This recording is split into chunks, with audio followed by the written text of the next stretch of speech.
उच्चारण स्थान बताइए। वाह से वकील, इसका उच्चारण स्थान पूछा गया है, तो इसका सही उत्तर है उच्चारण स्थान दंतोष्ठ है। यही एकमात्र ऐसा वर्ण है जिसका उच्चारण दंतोष्ठ से होता है। प्रश्न दूसरा, ज्ञ का उच्चारण किन वर्णों के मेल से होता है? ज्ञ का उच्चारण पूछा गया है, तो इसका सही उत्तर है जा और अंगा मिला करके ज्ञ बनता है, जिसको हम लोग ग और या के भ्रम से बोल देते हैं, जबकि वास्तव में ऐसा नहीं है। यह गा के स्थान पर जा के संयोग से बनता है, इसलिए इसे ज्या कहना चाहिए। प्रश्न 3, वात्सल्य रस के सम्राट कौन कहे जाते हैं? तो इसका सही उत्तर है वात्सल्य रस के सम्राट सूरदास कहे जाते हैं।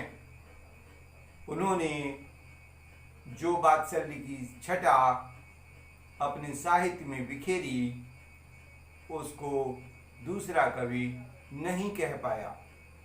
अगला प्रश्न 4 है, रस का अवयव विभाव उसके कितने भाग होते हैं?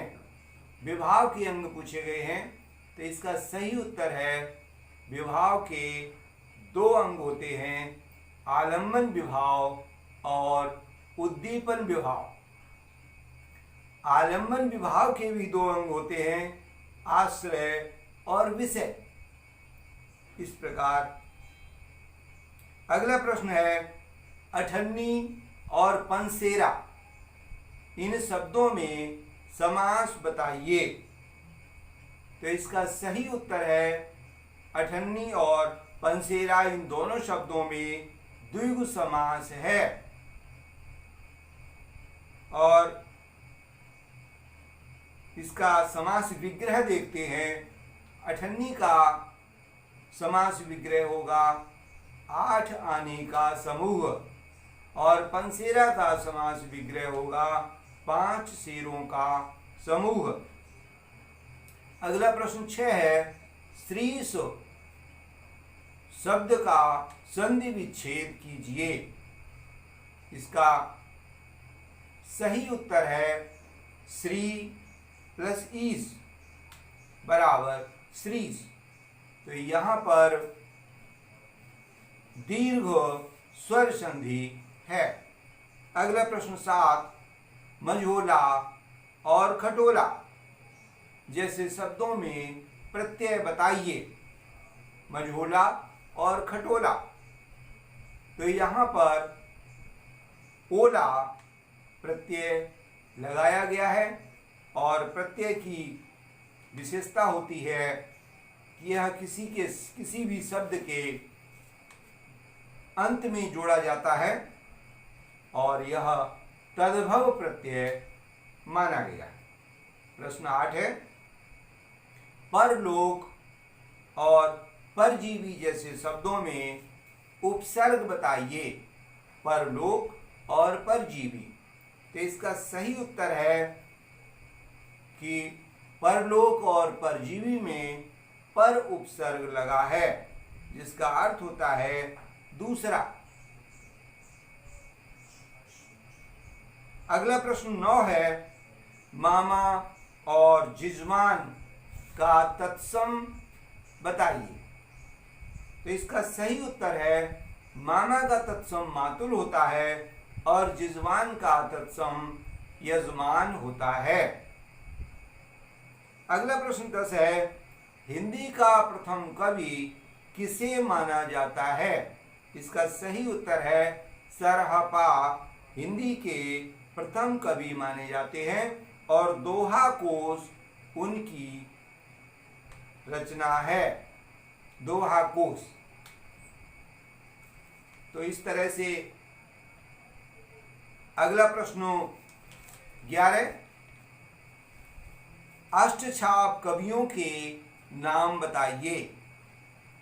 तो ध्यान दीजिए, अष्टछाप कवियों का जो संगठन था उसकी स्थापना गोकुलनाथ ने की थी और गोकुलनाथ ने अपने पिता और अपने गुरु वल्लभाचार्य के 4 शिष्यों को इस संगठन में सम्मिलित किया।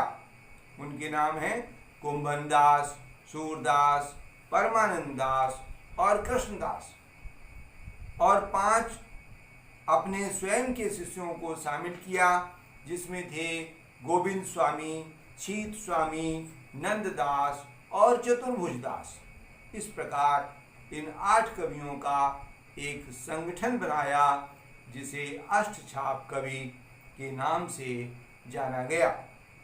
अगला प्रश्न 12, सूरदास की कितनी रचनाएं प्रमाणित हैं? इसका सही उत्तर है मित्रों, सूरदास की 3 रचनाएं प्रमाणित हैं, सूरसागर, सूरसारावली और साहित्य लहरी।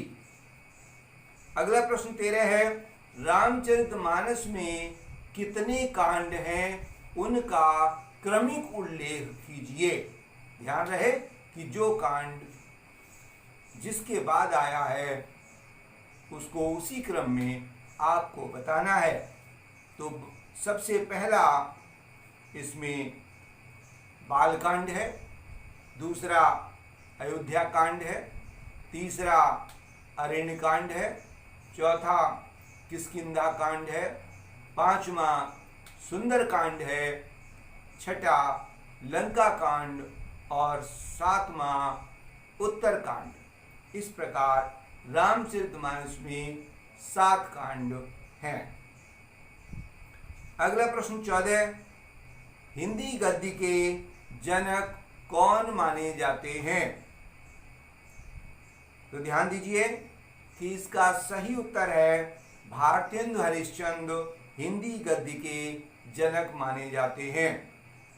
यद्यपि भारतेंदु हरिश्चंद्र ने स्वयं भी काव्य लिखा है, प्रेमाश्रु वर्णन आदि उनकी काव्य हैं और गद्य रचनाएं उनकी भारत दुर्दशा, अंधेर नगरी, हठी हमीर, सूर्योदय, बादशाह दर्पण, ये उनकी गद्य रचनाएं। और भी बहुत अधिक गद्य पर उन्होंने लिखा और उनके समकालीन साहित्यकारों को उन्होंने प्रेरित किया ताकि वो गद्य अधिक से अधिक लिखें। इस प्रकार वो हिंदी गद्य के जनक कहलाए।